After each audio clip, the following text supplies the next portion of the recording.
Welcome back, everybody. Welcome to the Couch Casuals. I'm your host, Sugar Kyle Diorio. Got my beautiful co-host right here, Robert Dylan Vasquez. What's up, guys? Robbie Paul. We're bringing you the UFC 293 post-show where I eat a lot of crow because I was very wrong about a lot of stuff on this card. And we're going to get into that right now. That's just fine because at the end of the day, you can claim casual. Hey, that's just. I said it last week. It was a casual take, and man, and a lot of this stuff, I'm happy to have been proven wrong. I literally said as a joke, "What? Is Manel Kopp and Felipe dos Santos going to be fight of the night?" And guess what? It literally was fight of the night. It was fantastic. So let's get to this card. From numero uno, we won't even mention a couple of prelims that were bangers. It was eventful, yeah. Had some injuries. Go look at them yourself because I'm not posting that on here. Go listen to them, really, because, yeah. First fight of the night, getting right into it. We have Tyson Pedro versus Anton Turkalj. Turkalj? No, it's Pleasure Man. the Pleasure Man. He's Swedish, right? He's so Swedish, boy. The Swedes need to get their J's and I's rearranged, all right? So Something going on there. Tyson Pedro, brutal stoppage. First round, one of the coldest victory dances, whatever you want to call it. Celebration. After the knockout. Anton, I mean, he talked a little shit at the prelims about his wife. He got a little personal. And Tyson said, said he's gonna taste the Pleasure Man. Taste the Pleasure Man. And Tyson's like, whatever he says, I don't even know what to say to that. I don't want to taste the Pleasure Man. And he didn't. He didn't. KO'd him 2 minutes. What? Any thoughts on it? I mean, Tyson looked great. Tyson looks very good. You look at the resumes between the two. I told you that Tyson was going to win this fight. And you agreed. So we all agreed on this one. We kind of went down the same road. That being said, I'm done with it if you are. Yeah, I think that's really all there is to say. This next fight, we didn't agree. Is where you kind of took a detour. I took a detour. I tried to play the devil's avocado. It's okay. The devil's avocado here. And my boy, Austin Lane, got your boy brutally KO'd. This man. Let's give it to him. Nasty. Let's give it to him. His first fight in the UFC, I believe, was against Justin Tafa, same opponent. We talked about the eye poke. Couple months ago. That was in his hometown. So it's like, okay, you had it. You had the debut in your hometown. Now we're going to fly you 18, 15, however many hours across the world, and you're going to do it in Justin Tafa's hometown, a.k.a. Mark Hunt, a.k.a. Mike Hunt. And he looked like Mark Hunt. He said he wanted to look like Mark Hunt. He said that's his hero. And man, that was one of the just dirtiest, that dude was asleep. Did you hear his walkout song, Justin Tafa? I'm sure I did, but I can't remember what it was. Country roads. Yep. Take me home. DC? Wasn't it DC? He goes, I'll look this song up when I get home. What is this song? I kind of like this song. Bro, you ain't heard Country Roads? Who hasn't heard Country Roads? Come on, DC. Daniel Cormier. Open invite. Yeah. Casuals. See, we're on the same page. We're on the same page. Dude, did you think 30 seconds in, it was 29 seconds in, when Austin Lane did the little touch and he poked Justin Tafa's eye? I go... Everyone flipped out. I go, not again! What are you doing? Everyone flipped out. Justin looked pissed, but he was like, I'm okay. It's not bad. But man. His whole fight camp was like... Like, Fight blinded because yeah. you might be blind. Like, yeah, I don't know, man. That shit was brutal. So Austin Lane was a former football player. Is that right? Did they say that on the card? NFL for football player. I don't. Can you look up where he played football? Yeah, I think it was multiple teams. I don't think he lasted anywhere. Yeah, for sure. I think he played 5 years in the NFL, if I'm not mistaken. Now that's 5 years longer than me. I only played middle school football, but Jacksonville Jaguars, Chicago Bears, and the Detroit Lions. So now he got around. Jacksonville is where they fought, I believe, if I'm not mistaken. So like Ooh, yeah. that's his hometown. Okay. Yeah, that makes sense. That's pretty cool. Oh, wait, no, he's from Wisconsin. They may have just brought up the fact that he was drafted by the Jaguars and maybe he lives there now or something Sure. on that card. Casual takes. They were casuals, right? The next fight. Manuel Cape versus Felipe dos Santos. Now, when I tell you that I had my Do Bronx brother, Felipe dos Santos, my Shoot the Box brother, the blonde homie, I wasn't lying, dude. This kid came. He was good. In his UFC debut, he came to win, and that's what I care about. He hurt Manila a couple of times.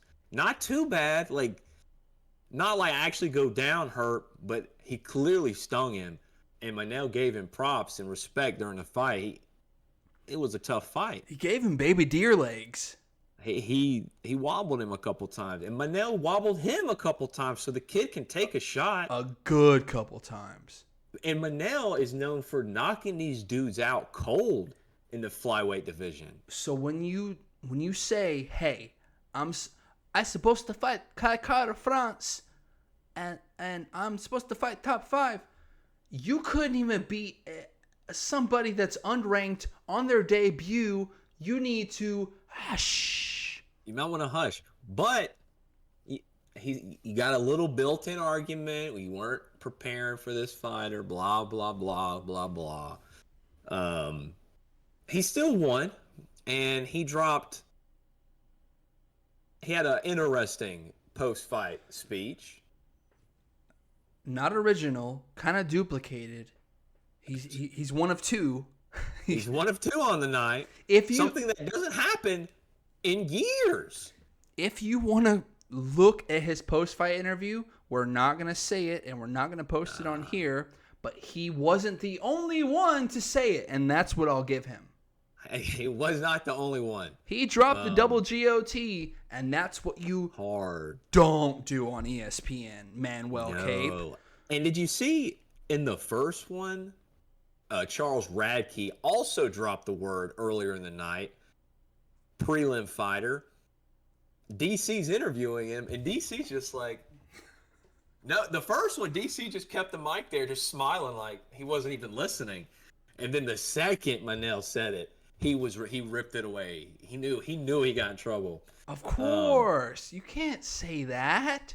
I'm not gonna lie. Before he dropped that though, the Manel that little attitude he had kind of was rubbing off on me. It was pretty entertaining. The way he says things kind of cracks me up. He's that makes Lithuanian, Portuguese, Portugal. Oh, nice. That's what it says he's from. Yeah. He had a good fight of the night. He had a tough time with my boy Felipe dos Santos. He did. FDS. He had a tough time. We know each other. Hey, shout out to Felipe. You're always welcome on the Couch Casuals. Always welcome, Felipe. I don't think he'd understand a word we said, but no. I think we can get Gilbert Burns as translator, right? Oh, it can definitely be like a 4-way call. Hell yeah, Gilbert. You're always welcome. You're my boy. Favorite Brazilian. Yeah. Gilbert, you're all right. One last thing about this fight. What was I going to say? No. Yeah. Go ahead. The Kai Kara France fight. I think that let's get Manel Cape and Kai Kara France mainlining a fight night. I think that would be a really good fight night. Where? Really fun. Let's go back to New Zealand, or let's Let's do it in Portugal. Wisconsin? Hell yeah. Some, Bring it in Greenville. I'll buy. some BF town? Do you think when Kai, if you don't know who Kai Car-France is, just look him up. But he does this. He looks like a 12-year-old. He looks like somebody that I used to ride the school bus with. Like He looks, yeah, but I mean, he's a great fighter, but he just looks like a goober, especially when he does that face. Like, am I supposed to be scared? I mean, I don't know what you're supposed to be, but I know what I am, and that's uncomfortable. A little uncomfortable. Why does he do it? Is there a reason for it? It's got to be an intimidation factor. You know how like all the New Zealand, Australian guys are. That's what I assumed. Bro. Yeah, something about that. So now, with that being done for, we went back. We're going like this. Like it's like I went with, Justin Tafa. You went with Manuel Cape, and it's like we meet in the middle on this fight. Okay. Yeah, we agreed here, and we both were sadly mistaken. When you say sadly, brother, I like Volkov.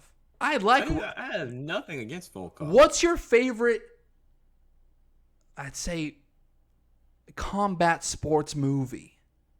You've told me before. Rocky. It's Rocky. It's Rocky. And one of those being Rocky 4, which you have Rocky versus... Tell him the name. Oh, sorry. Got it in my hair a little bit there. He looks just like Mr. Ivan Drago. And his name is Alexander Volkov. And the tattoo on his back is scary, and his striking is scary. And now we know, as a duo, as a pair of casuals, as a couple of casuals, his ground game is scary. Is equally scary. Oh, yeah, his nickname's Drago. But funny, he seems like the sweetest dude. Oh, he definitely is. Him and Ty were just so friendly at the press conference. Bang, bang, bang, bang, bang, bang, bang, bang. Gets on the ground. Bang, bang, bang. Da, da, da. Yes. I mean, Volkov looked fantastic. Ty looked pretty good. Ty has not been himself since the Cyril Gahn fight. Did you agree with that? It was rough to see, and I know that both Cyril Gahn and Alexander Volkov, they're strikers. But you would think with Volkov fighting like Derek Lewis, the likes of like the heavyweight strikers and stuff like that, he makes a couple mistakes of stuff that he hasn't seen before. I thought, being a casual, that like, okay, well, Ty, he throws wild hooks, he puts his head down, he dips and stuff. That had nothing to do with this fight. If we look at Ty's wins, Ty has taken a ton of damage, even in his victories. If we go back to the Greg Hardy fight, he was wobbled. He almost got put to sleep. 3 seconds before. Yeah. And he just swings. He's so good at when he's hurt, he just starts swinging like an injured animal. He doesn't stop. He almost goes to sleep there. I don't think he took much damage in the Sakai fight, but I don't fully remember. Derek Lewis fight, similar situation. He almost got slept. Back and forth, gets the win. Cyril Gahn fight. I think this took a ton out of him. He took a lot of damage in this fight. It was a brutal fight. Yeah. Cyril Gahn was just piecing him up, and Ty would not go down. And then you get Sergey Pavlovich. So we're talking the top of the heavyweight division getting nasty, brutal wins on Ty. Where he belongs in the upper echelon. But then you see his performances, and you're like, okay, well, feeding Volkov, let's send him back down the line, give him a gimme fight, which I'm not saying that this was that. But you're thinking like, okay, he's gotten caught by a non-technical fighter before. And you're thinking this is Ty just couldn't connect. And he got beat up like a fat kid begging for lunch money, and the taller, skinnier, lankier kid was like, I'm not having that, and just put on a show. Shout out to Alexander Drago Volkov. Drago. What do you want to see out of Ty next? Like, where does he go?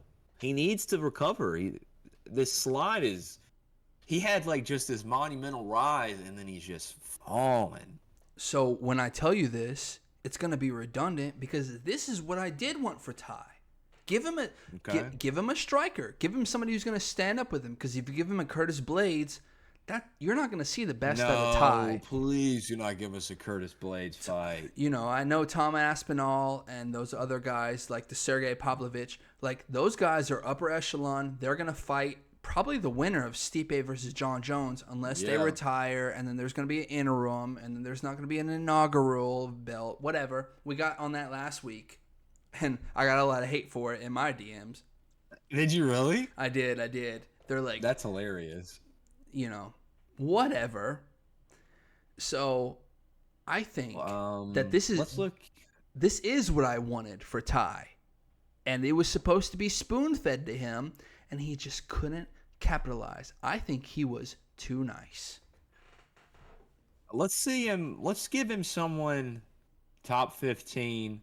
Someone like Rosenstrike or a Tybura. I think Rosenstrike would be a great matchup for Tai Tuivasa.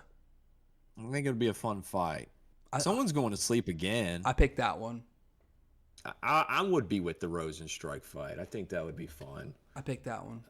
More so than the Marcin Tybura fight. Like, yeah, I can only see two big belly boys swing and bang until somebody goes out. But Rosenstrike, you're talking about elite striking, Ty getting back in his groove, slip in and making him miss, and then boom, as Ty does.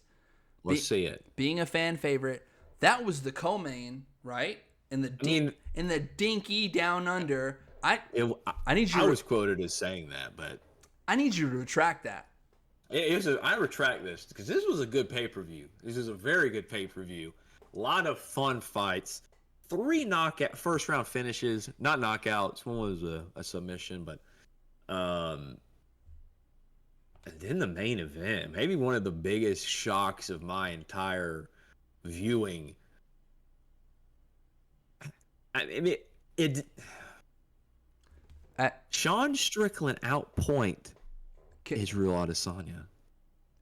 Can I just kick back for this segment real quick? Let me just go ahead. I mean, you are the you got the BR. You got the BRs. Do you have a fork and a knife?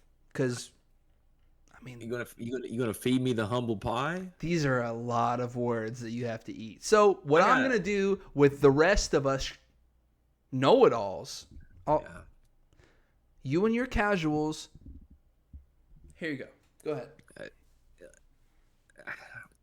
Utter shock, really. Utter shock. Sean looked fantastic. He made Israel Adesanya look like an amateur. Izzy couldn't hit him. Izzy couldn't land any clean striking on Sean Strickland. And let's be honest. I know you made the pick, but did you see that happening? Was that the victory outcome that you saw? So, I'll tell you, as an analyst, with the forward pressure, with the timing, with the constant sparring, I was 30% Sean Strickland's going to do this. And I was 70%, holy shit, Sean Strickland, he could probably do this. So, one did outweigh the other, but I was 100% on Sean Tarzan Strickland upsetting Izzy, and I hope you know that. Like, I didn't just pick him because it's like, oh, he's the underdog. I picked him because Izzy's never seen him before. Izzy's never dealt with this type of style before. He checked almost every kick. He did. He was his defense. It might have been the best defensive performance in UFC history. Is that Shut him could you down. I one of the greatest kickboxers to ever live Yeah. couldn't land a strike almost all night long. Sean almost knocks him out in the first round. And Izzy's never been dropped in the UFC. When he got TKO'd by Alex, it was all standing up. Yeah. So he goes down to a clean cross from to bink. Boom, right down the center line. Just and then some vicious follow-up. Izzy was like, I'm okay. He said it to the ref. Hey, don't call the fight. The ref did a good job of not calling the fight, in my opinion. Of course, it's Mark Carter. He's the best. He is the best. This fight really did. I was sitting there, jaw after the second round. So we're going into round 2. Izzy starts coming online, right? He starts connecting a little bit. Probably his only round he won. Did he win it, or did Sean take a round off to regain energy? He may have. I'm just asking. He may have. I'm just asking. Right? Because Go ahead. I couldn't answer your messages. Kyle and I are constantly talking to each other during these pay-per-views. They are pay-per-views, but I paid per my view. Yeah, I was paying my pay-per-view during the current thing, and so I couldn't answer Kyle, and I answered him afterwards, but Sean drops Izzy. My hands start sweating. That's when I started feeling like, oh. Cut to round 4. The bottom of my feet starts sweating. I'm in a hotel room. I'm under the covers.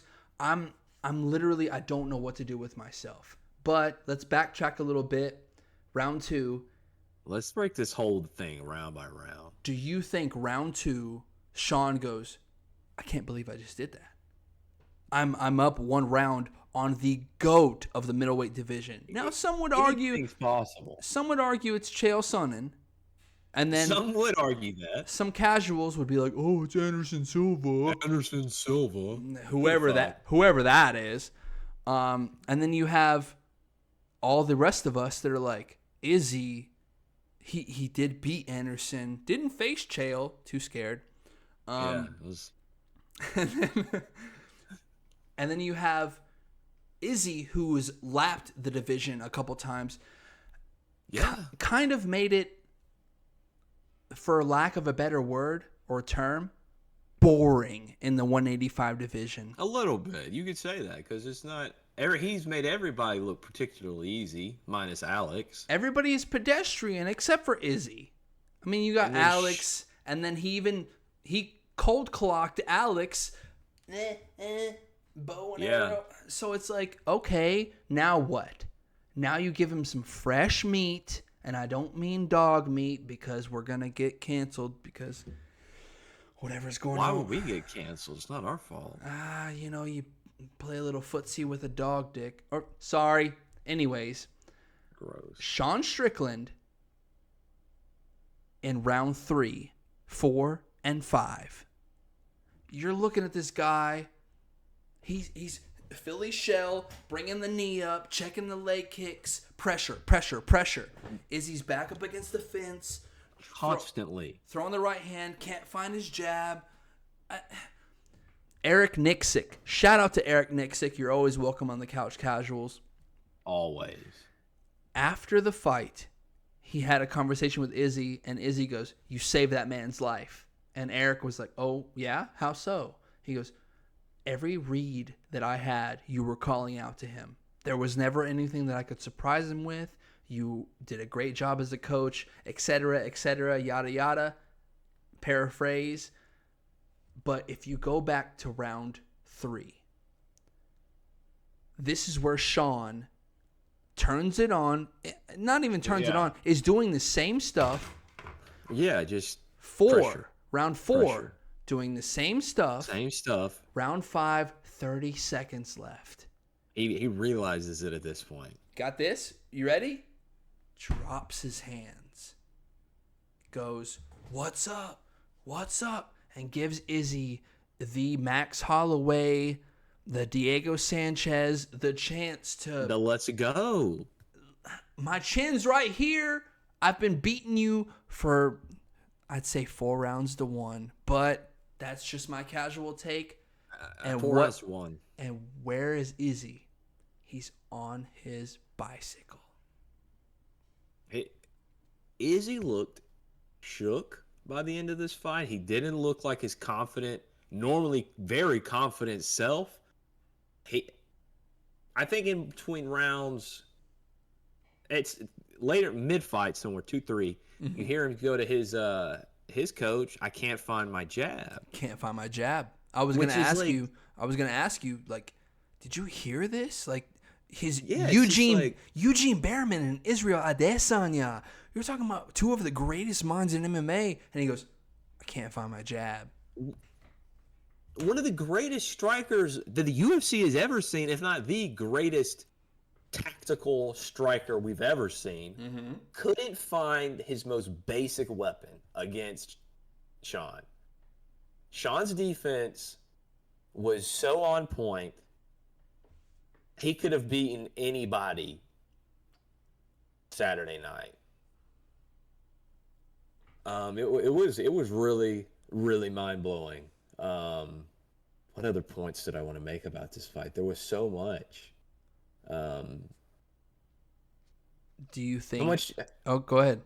How much do you think that knockdown in round 1 affected the rest of the fight for Izzy? Do you think there was any leftover grogginess after that? Because, I mean, he twisted his body. It almost looked like the Usman Masvidal knockout. He was trying to go second. He was trying to go for that lean back counter 3, the left hook to the head, like he had hit so many people with. Everybody. And it just, when he got right here, the 2 was just right here. And I think, in all honesty, you could say that the trash talk was whatever. You could say that he played some kind of mental mind game with the pre-fight week. Yeah. When you're in that moment and you get dropped, I think Izzy got too used to playing possum. He does it very well, and he's done it a lot.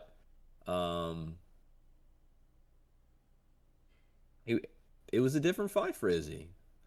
I do think Izzy can come back strong and potentially win a rematch, but I don't think he gets. I think I know what you're gonna. Go ahead. Go ahead. How many minutes of the 25 minutes did he spend on the back foot? 23, 20 plus. 20 plus. But one thing to Israel's style is, when is he not on the back foot with a lot of these fights?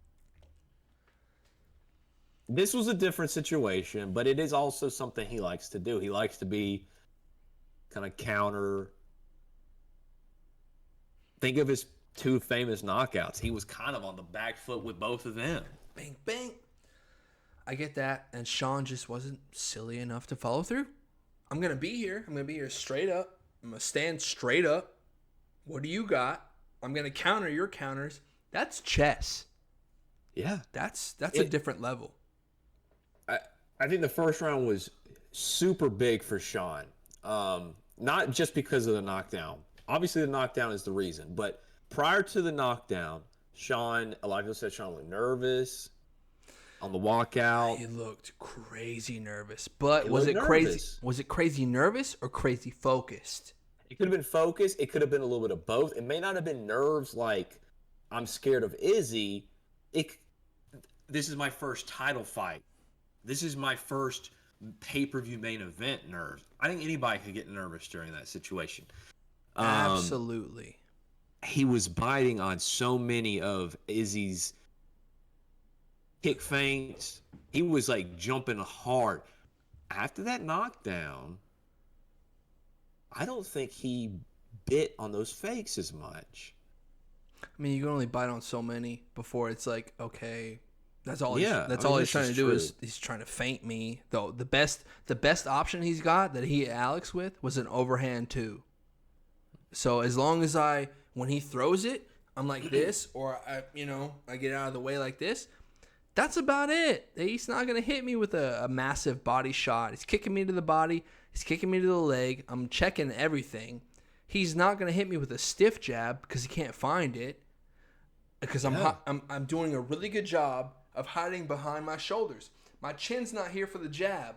I roll this way. My chin's not here for the overhand right. My temple is, but then I just do this. And even if it's not that, it's he's smacking him away. The best tactical striker failed to land on somebody who was in a Philly shell and was throwing, when I say this, it is so casual, a basic 1-2. It's a 1-2. It's 1-2. One, Boom, two, boom. and then you're back. You're back. And so This is like the fight where you say your basic fundamentals. Anybody that wants to say like fundamentals are the most important thing in the game for any sport, watch this fight. Sean won with perfect fundamental boxing. now, if I'm going to hand you back a fork and a knife because Thank you. here you go, sire. Thank you. I had this almost to a T. And the reasoning might not have like backed up my real reasoning, but I go, if Sean doesn't win, he's going to ruin my parlay. You have Sugar Sean O'Malley, you have Sean Strickland, you have Colby Covington. I need these three champions. The white trash holy trinity. We've got two pieces. And we only had one piece going into this. And I remember go back and look at the last show. You go, you don't really have Sean, do you? Sean Strickland. And I go, you bet your sweet red, white, and blue ass that I got Sean Strickland.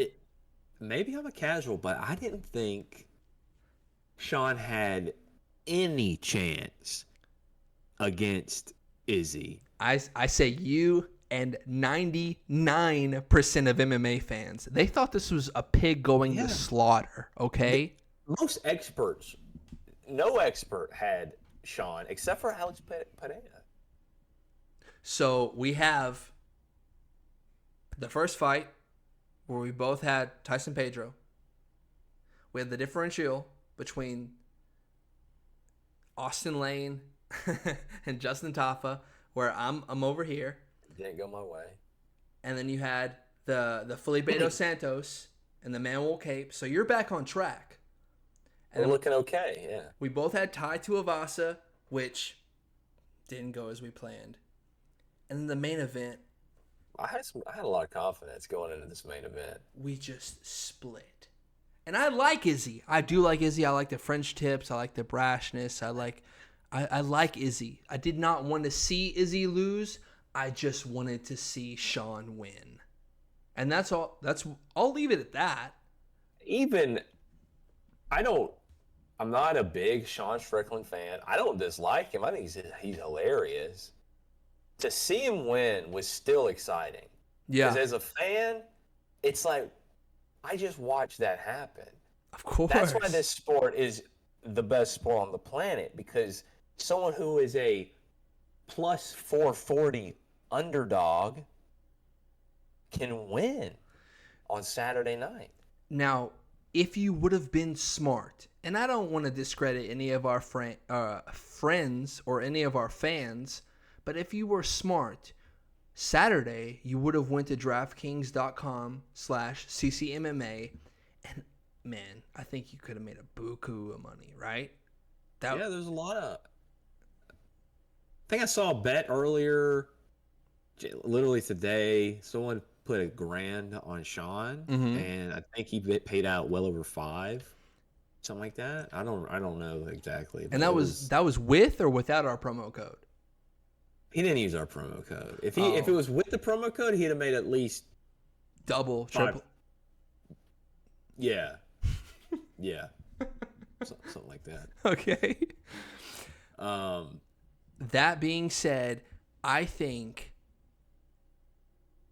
not only does the bragging rights go to me this week, yeah. because the bragging rights belongs over here, but can I ask you a question? Yeah, of course. How did Mama Sanko do, in your opinion? Mama Senka was on point. She Her was analysis was great. she was on her Shakespeare shit, if you don't mind me saying that. She was ready to go. So he's got a good jab, does Felipe dos Santos. That's not grammatically incorrect, but she said that phrase over 5 times. I'm like, oh, man, you need to get a bigger vocab, which I'm a casual, whatever. I'm not a commentary, It's her analyst. first time. On a I've seen her pay-per-view, it's not her first time on the first on a commentary pay-per-view, desk. yeah. I believe it was during the Volkov fight. It might have been earlier. I really don't remember. She was the first one to recognize the choke was being put into place. The Ezekiel. Yeah. Yeah. She's She a caught it. She knows her shit. She's a purple belt, So she's no slouch. She's no stranger. She's no casual. Although, Laura, you're welcome on the show. You're always invited on the Couch Casuals. We could grapple. That's Robert's got I do. pads and stuff. I do, but that's gonna take place at Kyle's apartment. That little bedroom that you see back there, it's not right behind him. But it's a gym. Yeah. The whole gym. It's a gym. You, me, Kyle, we go grapple for a couple of hours. Whatever. You like the pink hair? I can keep it, Laura, if you. Yeah. I mean, Robbie Dubronx, I'm not. Robbie Dubronx, we got Sugar Kyle. And we didn't say this at the beginning, but this is my payment for also not picking Sugar a couple of weeks back. So this is your casual payment. This is my casual payment. I gotta turn it around. These white trash fighters are just messing my picks up. And I guess I'm wearing a come and go. So it's like I'm with it doesn't get more white trash than that. But what I'm gonna say here is, I think she did a very good job. Very good. She's very attractive to me, or whatever the guy says in the meme. Facts. On to something that we need to skip back to real quick. I'm not trying to take anything from Israel Adesanya. Can I read these out to you? Yeah, read them out. I want to hear it. You have UFC 234, 236, 243, 248, 253, 259, 263, 271, 276, 281, 287, 293. This guy, this cat right here, dude, has hosted 11 main events in a row. Win, lose, draw. Has had more title defenses. Is the most active champion. Like, you're not just most training. Active. You're not just training for some regular schmegular training camp. You are the champion. Everybody's got tape on you. Everybody's got binoculars and goggles. A lot of tape. And eyes on you. This is what he does. I don't know how much of Eric Nixick versus Sean Strickland. I don't know how much of that was a conjoined game plan. The game plan was to wrestle, and Sean was just like, nah, I feel comfortable in the Philly shell. It's okay. But did he even go for a take? He has one takedown, but I mean, was that a takedown, or was that when he hit him with the flurry? It could have been that. It's just under the stats that he had one takedown. No, it's my mistake. It's knockdown. I can't read. So Knockdown, yeah, yeah, he takedown. didn't even go for the takedown. Um, yeah, Izzy's been the most active fighter in the UFC over the last 4 to 5 years. Not making excuses for him, but a little fatigue here, a little fatigue there, maybe a touch.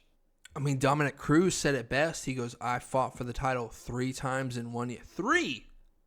Now that's 4 months, title fight, 4 months, title fight, Yeah, 4 months. Like, that can wane on you. yeah. Let's play fantasy booker here. For the loser, what would you like to see Israel do next? Does he get an immediate title rematch or something else entirely? I feel like I'm going to shake up your world here. Let's hear it.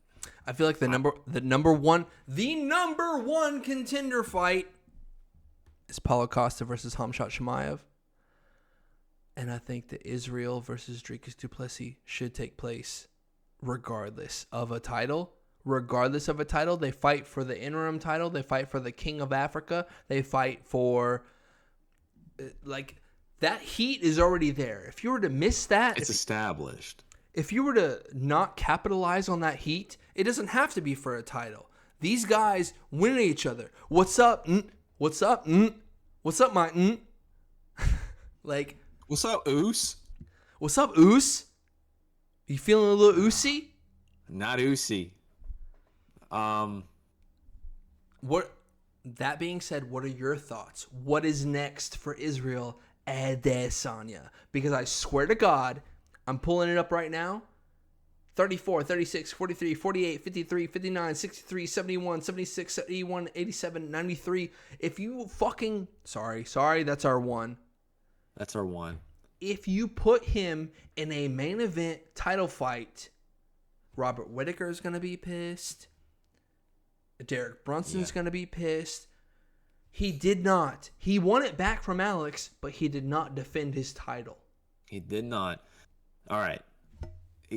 Floor is yours. Israel Adesanya should not have an immediate title rematch. I agree. He didn't look great in this fight. It wasn't a close one. You gotta win at least one more fight to rematch Sean, whatever. Sure. I think Izzy Dricus is the next fight to make. Next year, Okay. Israel needs to take some time off. Could Dricus slip into a title fight prior to that? Potentially. But Izzy, take a little time off. Hamzat, Paulo. I don't know if I fully agree that that's the number one contender fight, Sure. but I can see the argument for it for sure. Well, hang on. Is that one-sided? I'll agree that it's the next number one contender fight. If Paulo wins, no. But if Hamzat wins, yes. You know how they do it. Yeah, I agree with that. If Hamzat wins this fight, you could throw him into a title fight. Paulo is coming off of a loss, isn't he? I believe he lost to Marvin Vettori last, or am I forgetting a fight? Can I throw It's in the been a monkey? while. Can I throw in the monkey wrench here? Let's see it. Do you know who the backup fighter was for this card? It was Jared Cannonier. Yeah. And I remember hearing that. He had lost to Izzy, but he had beat Sean. Where does Jared... Shout out to Chael Sonnen. Where does Jared Cannonier fit into all this? Let's take a quick run down the top six. Please. Six, because Please. 6 is our boy, a casual favorite, Paulo Costa. Used to hate him. Secret He's juice. embraced this great personality. Marvin Vettori at 5, who I don't know if you saw in the video of him watching the fight with our boy Jamal Hill. He was utterly shook that Sean was winning the fight. That's He your could not cousin. believe it. You're going to pull for you. Marvin's growing on me, but I don't like him yet. Of course. Jared at 4 has a win over Sean. Robert Whitaker at 3, who just lost to Drekus. 2 is Drekus Duplessis. Are probably, if you were to just if Sean was to defend his title this year, I think Drekus is your fighter. If you want to get him back on the pay-per-view ASAP, I think you go Drekus. If you don't go, if you wait for the Paulo Costa or Paulo Costa Hamzat fight, Hamzat wins. You could throw him in there against Sean. Could or should? I don't even know about should. It is his middleweight debut. It's not like and he hasn't fought in like over a year. He went from being one of the most active fighters to where is he? I'll agree. Middleweight's in a weird spot now, and it's all because of this. It's in a very odd, weirdest spot. It's a weird spot. I guess if I was to quickly book a middleweight title defense this year for Sean, December, early or January even, I think you go Drekus. Izzy, if it's not Drekus, if Izzy's next fight wouldn't be Drekus, I want to see somebody like, I don't even know. Everyone in the top 6 is a rematch. Okay. So we're at a standstill. Can we agree as casuals? We're at a standstill. Yeah. Bring up somebody from 170. Ooh. Or if you want to go that way, let's go down from 205. Let's go, bro. Like, who could go down from 205? Anthony Smith. Realistically, I'll snatch that wig off of you, and you guys are twins. Don't. My twin is Sugar Sean, right? Right now, I'm a Sugar Sean boy. Sugar Kyle Diorio. Sugar Kyle. Anthony Smith would. I don't want to see that. Stop it. Let's go up then. Bilal Muhammad. Bilal Muhammad. No one wants to see Bilal Muhammad versus Israel. I don't want to see Bilal Muhammad fight anybody. I don't want to see a Bilal Muhammad interview. Okay. I know. Shout out to Bilal Muhammad. You're always welcome. Hang on. No. I ban Bilal Muhammad from being on the Couch Casuals podcast. The name? No. Remember what name? Remember the couch. Remember the couch, and that is more important than Bilal Muhammad. I'm sorry. No. I have no clue. I have absolutely no clue who Izzy should fight next if it's not Drekus Duplessis. That's I think that is the only fight to make. That's the fight. Regardless of if it's for a title, Israel Adesanya versus Drekus Naked Duplessis, as in the meme last week. There's no other. Right. There's no other fight. What other fight? Because do you know what's going to happen though? What's going to happen, Kyle? Izzy will get that rematch. Did you get a text from Dana? Dana's texting me. He's blowing me up right now. He wants me to break the news. I believe Izzy will, even though I don't want it to happen. I even said it. Even as an Israel fan, I want to see him fight someone first. I think he gets an immediate rematch. It's Israel Adesanya. Does he necessarily deserve one? No. Will he get one? Probably. We'll see. We'll see. That being said, that's the breakdown of UFC 293. Danger down under. Take it back.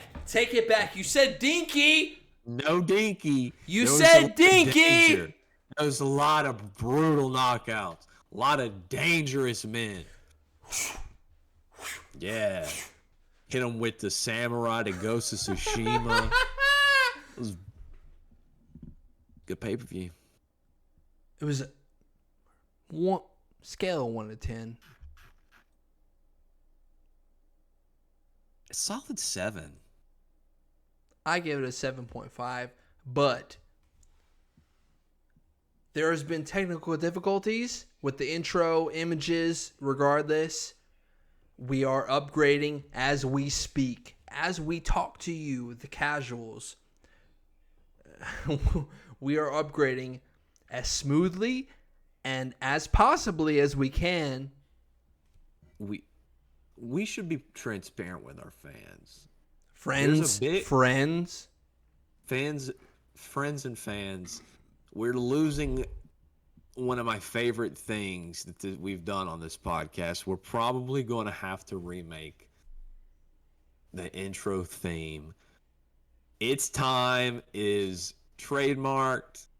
It probably doesn't matter now, but if we ever got even remotely a couple hundred views, a couple thousand views, that theme's not going to fly, and it's so sad.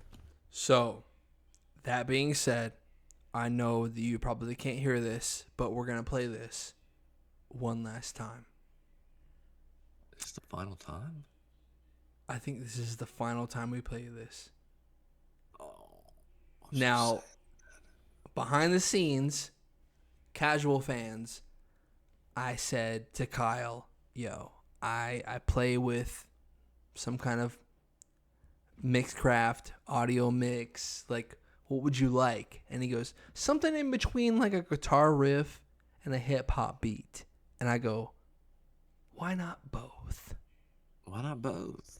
So I'm hitting this one last time. Oh. And I'm bringing up the logo right now. 1, 2, 3.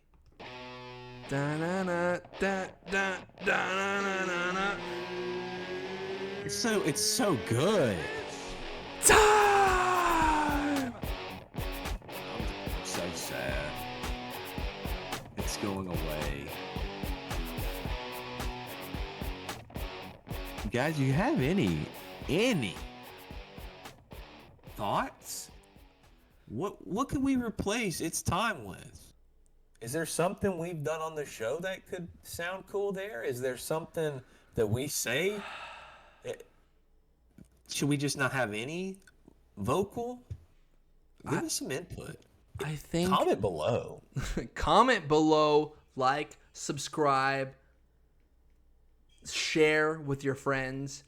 If you think that you are like me and go, hey, I got lucky with the Sean Strickland pick. Or if you're the opposite and go, I put my foot in my mouth and I went with Izzy, I went with the obvious casual pick, like my beautiful co-host Kyle. I did. Now, something that I'm going to address that I haven't addressed all show. Maybe not. I love that popcorn pink hair of yours. I wasn't gonna say the third word because you said the third word before we started recording. What third word? You know. I'm not gonna do it. But shout out to all of my friends and all of my casuals and all of my fans. I love all of you. We love you. Kyle wants to go with his casual picks. Come on over to my side, DraftKings/CCMMA. I told you that Aaron Rodgers was going to blow his HLS. All right? He said it. He called it. I love you all. Shout out to Mama Senko. Mama Senko, we love you. Izzy, we love you. Sean, we love you. Colby Covington, we love you. And that's all I got. Kyle, do you have anything for us? I think that's it. We're out.